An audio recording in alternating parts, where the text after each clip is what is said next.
you know, the Latino experience is a very eclectic experience because, for example, I am from Guatemala. When I got here in 1968, I don't think there was another person from Guatemala that I knew. So when I went to school, the only thing I knew how to say was, "May I go to the bathroom?" And my wife says I still say it the same way. And when I kept repeating that, right? So the teacher said, "This guy's got some serious issues, or he doesn't understand anything that's going on." The whole process of acculturation. And I remember somebody in the school said, "Are you Puerto Rican?" In Spanish, "¿Tú eres puertorriqueño?" And I said, "Yes, I am. I'm not Puerto Rican, but I understood what he said." And I decided to, for about 2 weeks, to be Puerto Rican, right? I was wearing the flag, but at recess, I was not. I had a group of people that defended me, right?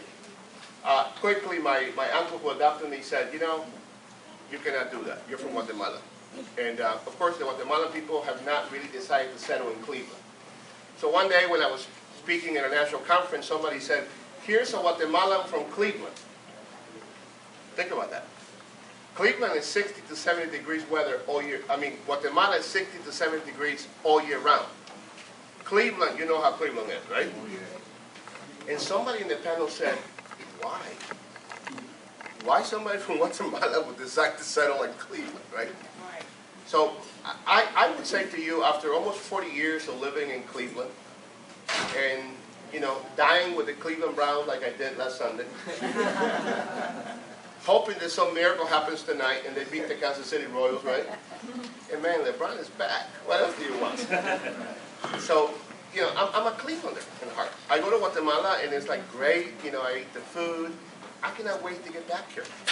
My daughter just came to Chicago and she called me the other day and said, "Dad, I want to come back to Cleveland." And I want to say, "I told you so," right? So I would say that in terms of enhancing how we welcome people like me, one of the big issues is the issue of language. Let me just be blunt with you. Let me just be real. I was in Belfast, Ireland, just a couple of years ago, and I was shocked how in Western Europe people speak 4 and 5 languages. And here you come into the United States and you have, excuse me, stupid legislation that talks about English only. Who says that? What sophisticated society thinks like that? So when you look at the Latino community, the other issue about Latinos is, you know, we're not a racial group, and I think people need to get that, because we're black. You know, we're white, we're Jewish, we're Muslims. I'm quarter Arabic, quarter Mayan, quarter French, and quarter Spanish. So I got a couple of drops of Spanish blood. But somehow, you know, this government feels like they got to put you in a box, right? Because they're so fascinated with pigmentation that when they look at somebody like me, they don't know what to do with it. So when I look at a thing that says Latinos, and it goes Dominicans, Cubans, Puerto Ricans, then they put this little box that says other, right? That's me, other. Now, I don't care. You know, I'm a pretty resilient, big mouth preacher, so I'll make a way. But for a lot of folks who are trying to move from Chicago or from Miami or from San Juan or from whatever, this lack of inclusivity that is reflected in the in linguistic adequacy and cultural competency, that it's really disturbing. Thanks, man.